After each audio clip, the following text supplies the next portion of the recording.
स्वागत है आपका। देखिए, एक शब्द था, गत कक्षा में इस राष्ट्र शब्द को बता रहा था। इसमें तय और रय की बात फिर से पूछी गई है। इसको अगर हम ध्वनियों में विभक्त करते हैं तो इस प्रकार से हमारे सामने स्थिति आती है। अब देखिए, अंतिम जो व्यंजन होता है उसी में आके स्वर मिलेगा, तो इस स्वर किस में मिल रहा है? इस र में मिल रहा है। और र से पहले अगर ट हलंत हो और इधर र हो तो इस प्रकार की स्थिति लिपि के अंतर्गत बनेगी। ये ध्यान रखिएगा। अब देखते हैं आगे। अगला शब्द हम देखते हैं 3 नंबर पे, भानु। और भानु का अर्थ होता है सूर्य। अब इसमें उ आ रहा है तो ये शब्द हो गया अपना उकारान।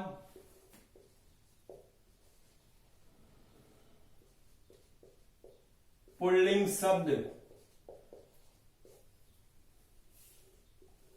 देखिए, इसमें भी जैसे पहले लिखे थे, इधर विभक्ति, एक वचनम, द्विवचनम और बहुवचनम आ जाएगा। अब देखिएगा यहां पे प्रथमा।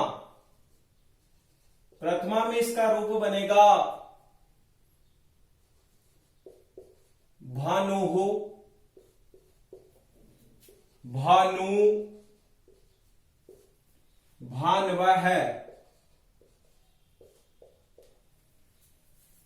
फिर द्वितीय विभक्ति, द्वितीय में बनेगा यहां पे भानुम, भानु,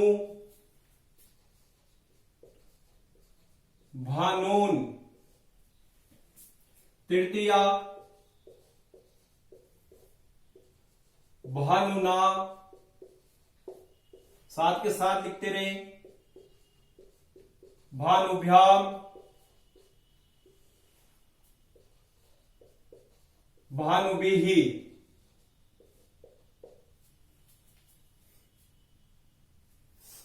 चतुर्थी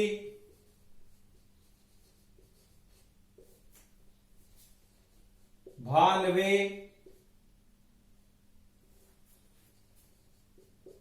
भानुभ्याम, भानुभ्यः। पंचमी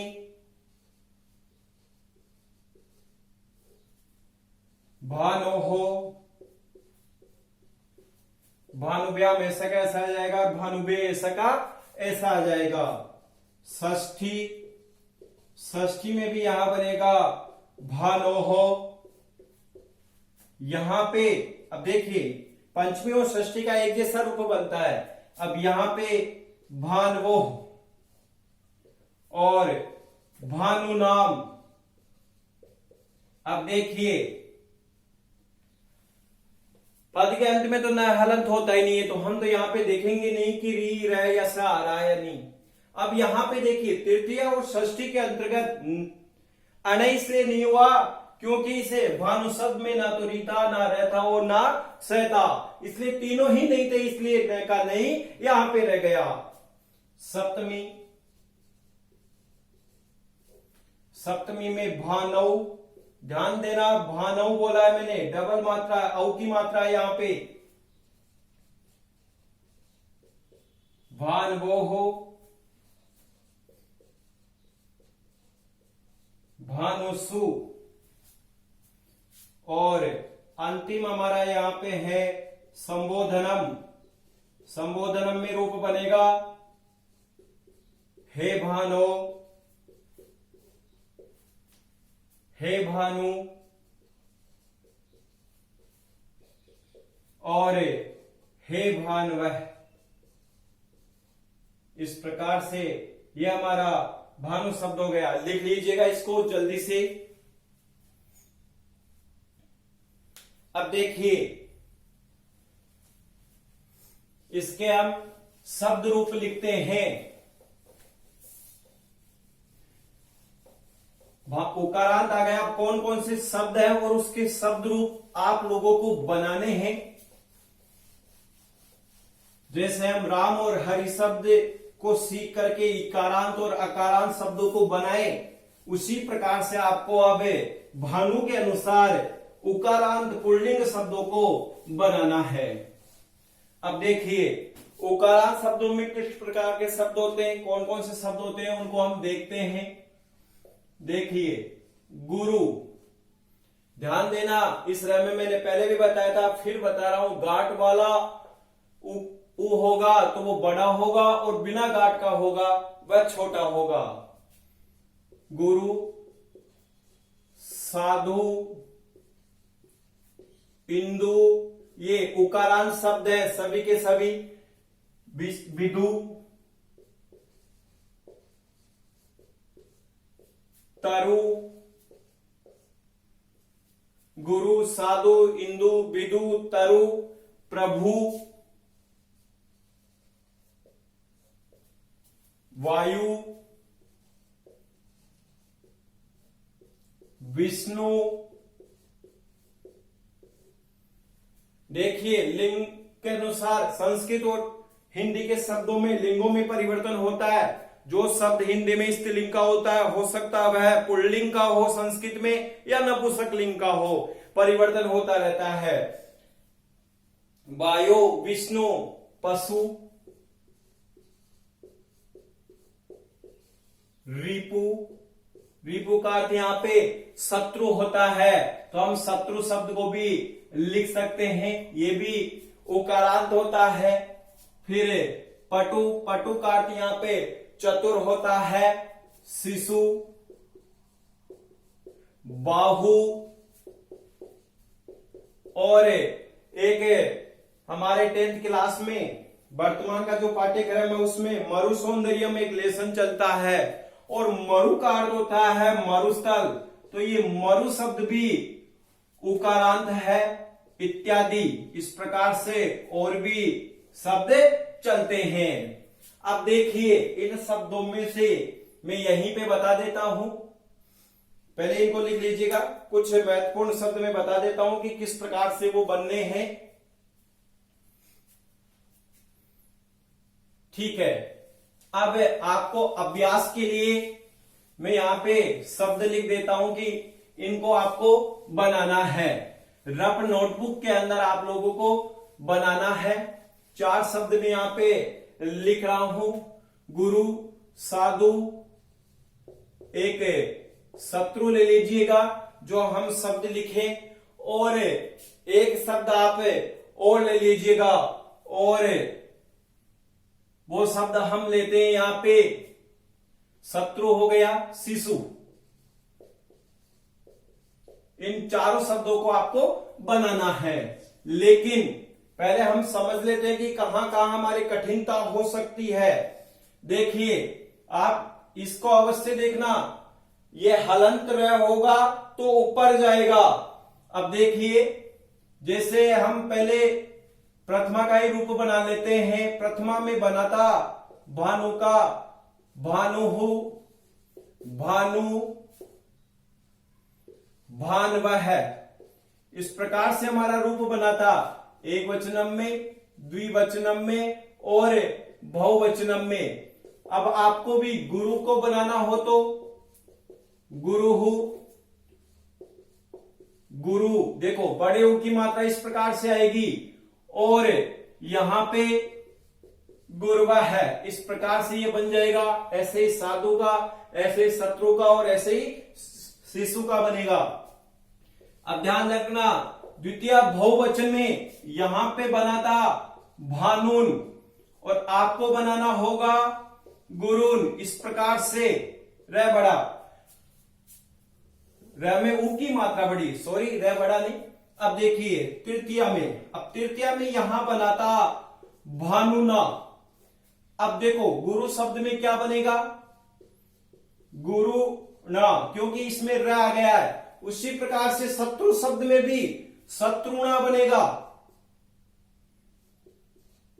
देखिए शत्रुणा अणय क्यों हुआ, क्योंकि जो ये त्र है, ये त्र व्यंजन दो व्यंजनों के संयुक्त से बनता है, तय और र। इसमें आके मिल रहा है इसलिए पूरा हो गया, तो पीछे र है इसलिए यहां पे भी अण हो जाएगा। फिर स्थिति ऐसे कैसी सेम रहेगी। और षष्ठी, फिर हमें दिक्कत आएगी षष्ठी में। देखो षष्ठी में यहां बना भानो हो, तो आप बना दीजिए गुरु हो, और यहां पे भान वो हो। ध्यान दो, न में से उ की मात्रा हटा दी तो हम भी यहां पे उ की मात्रा हटाती, वह हलंत रह गया, पीछे वह व्यंजन आ रहा है तो इसके ऊपर चला जाएगा। उसी प्रकार से शत्रु शब्द को लिखेंगे तो स और उ निकल गया तो त्र हलंत और वह लग गया और उसमें ओ की मात्रा सत्र वो बन जाएगा। ऐसा ही आपको षष्ठी में भी बनाना है। षष्ठी बहुवचन के अंतर्गत देखिए तृतीया हो गई। अब षष्ठी बहुवचन में यहां बना था अपना भानु नाम। अब इस शब्द को बनाएंगे तो यहां पे बन जाएगा गुरु, र आ रहा है तो नाम हो जाएगा। और शत्रु में भी शत्रु और नाम हो जाएगा। इस प्रकार से ये उकारांत शब्द हमारा बनेगा। अब आप लोगों को इन चारों शब्दों को रफ नोटबुक में अभ्यास के लिए लिख करके प्रैक्टिस करनी है। लिखिएगा इनको जल्दी से।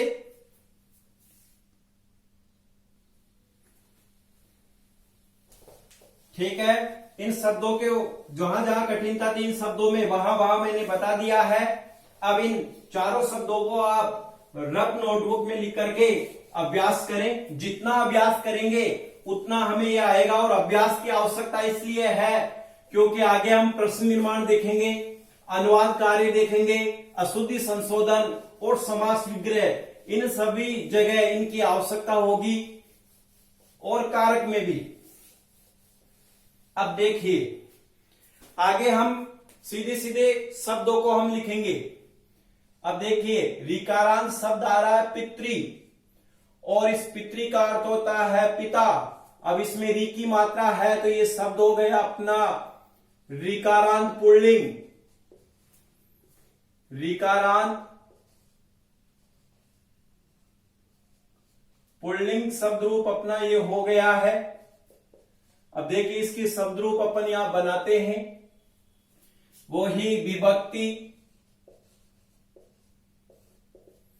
एक वचनम, द्विवचनम और बहुवचनम लिखना है। अब देखिएगा पिता शब्द को हम बना रहे हैं। अब मैं यहां पे भी शॉर्ट में लिख रहा हूं प्रथमा। प्रथमा में रूप बनेगा पिता, साथ के साथ आप लोग भी लिखते रहें पितरौ, पितरः। द्वितीया पितरम, पितरौ। अब देखिए यहां री बड़ी आती है तो री बड़ी ऐसे डबल मात्रा में लगानी है, पितृन। अब देखिए यहां अणे क्यों नहीं हुआ जबकि री आ रहा था? अणे इसलिए नहीं हुआ क्योंकि ये हलंत है, हलंत न को अण नहीं होगा, ये ध्यान रखना। तृतीया में पित्रा, पितृभ्याम,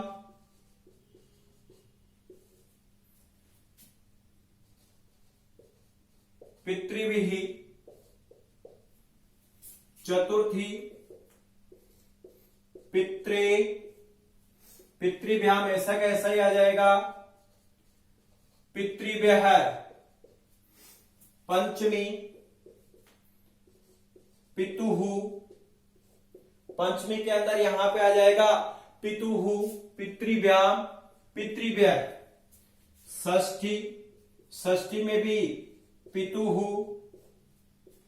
अब ध्यान रखिएगा यहां पे आएगा अपना पित्रोः,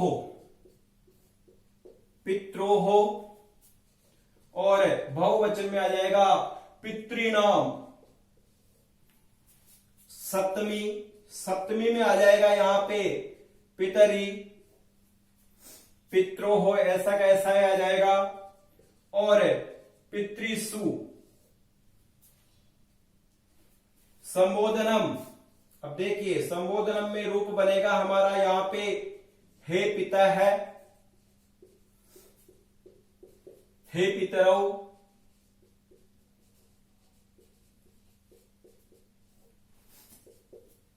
हे पितरः।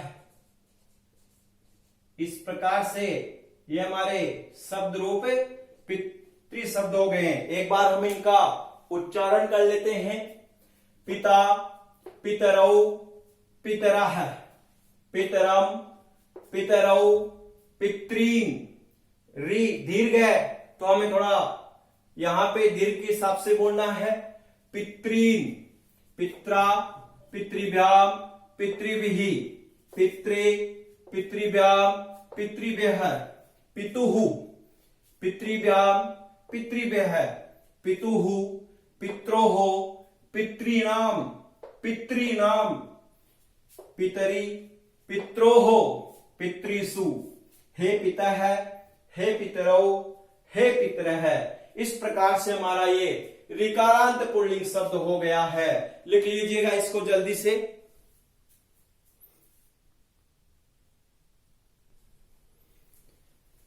देखिए गुरु शब्द था, भानु शब्द था। भानु शब्द के अनुसार हमें गुरु शब्द बनाना है, लेकिन उसमें र का अवश्य ध्यान रखें। और यहां पे भी ये जो री है, ये जो दीर्घ री है, ये दो जगह आ रही है, एक द्वितीय बहुवचन और एक षष्ठी बहुवचन में। इसका भी आप अवश्य यहाँ पे ध्यान रखें। और मैं अभी फिर बोल देता हूं कि र में उ की जो मात्रा लगती है, यह अवश्य ध्यान रख ले कि ये ह्रस्व उ है और ये दीर्घ उ है। और हलंत र हमेशा ऊपर की तरफ जाता, आगे जो व्यंजन होता है उसके ऊपर चला जाता है। अब देखिएगा हमारा यहां पे विकारांत पिता शब्द हो गया।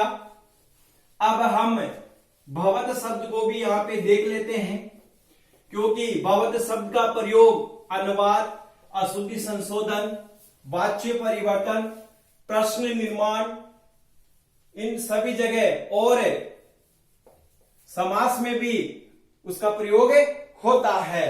अब देखिए अगले 5वें नंबर पे हम शब्द पढ़ रहे हैं भवत। भवत का अर्थ होता है आप, और यह है तकारांत। तकारांत पुल्लिंग शब्द, ये स्त्रीलिंग भी चलता है, लेकिन हम पहले पुल्लिंग में इसके रूप देख रहे हैं। देखिए बनाते चले आप भी साथ के साथ।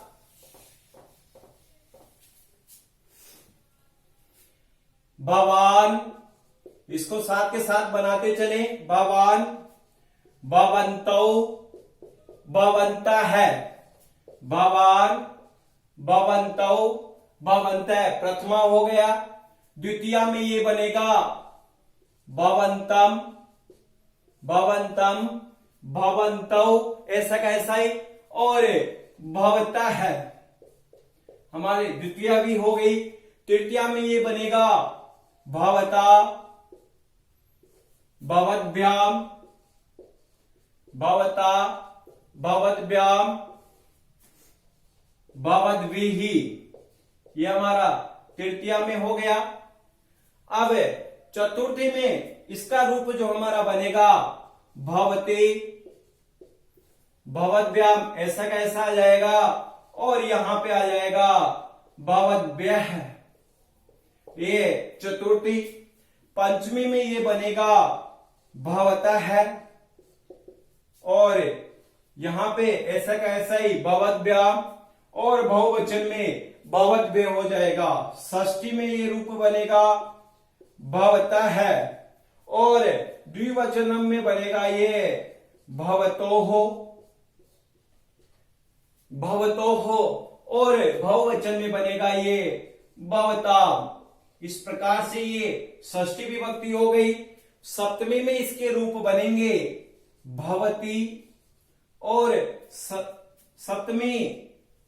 सप्तमी में भवती एक वचन, द्विवचनम में यहां पे भवतो ऐसा का ऐसा आ जाएगा, और बहुवचनम में आ जाएगा भवत्सु।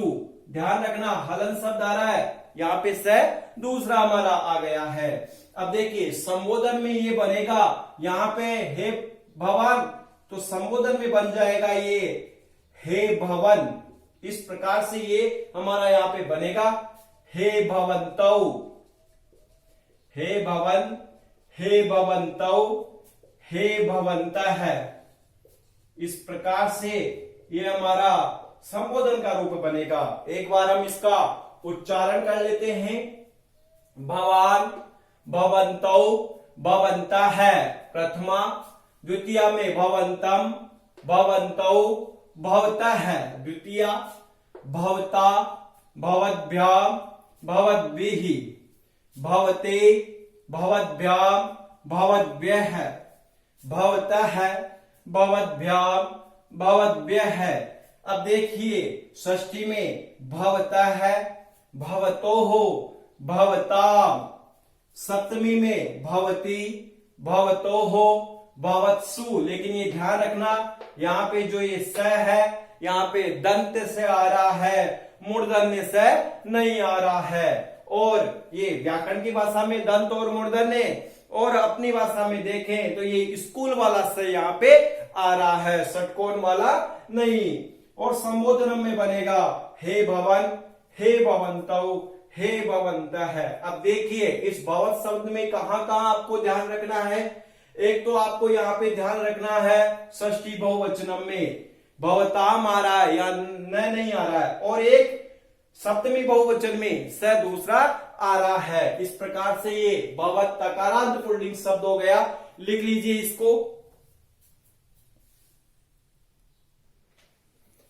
अब देखिए पुल्लिंग के शब्दों में जो महत्वपूर्ण शब्द रूप थे उनमें से अब एक और हमारे बचा है। ऐसे तो सब तो बहुत सारे हैं, लेकिन हम महत्वपूर्ण शब्द यहाँ पे पढ़ रहे हैं, और वह शब्द है राजन शब्द। देखिए राजन शब्द हमें समास विग्रह में, प्रश्न निर्माण में और अनुवाद कार्य तथा अशुद्धि संशोधन में उसकी काफी आवश्यकता पड़ने वाली है।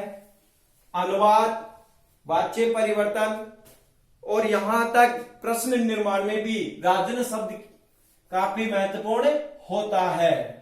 देखिए शब्द है हमारा अगला राजन, जिसका अर्थ होता है राजा, और यह है नकारांत पुल्लिंग शब्द। देखिए इसकी जो प्रथमा है इसमें रूप बनेगा राजा, साथ के साथ आप भी लिखते रहे राजानौ, राजानः, राजा, राजानौ, राजानः। द्वितीया में राजानम, राजानौ, और यहां पे बनेगा हमारा राज्ञः। बहुवचन में हमारा बनेगा राज्ञः।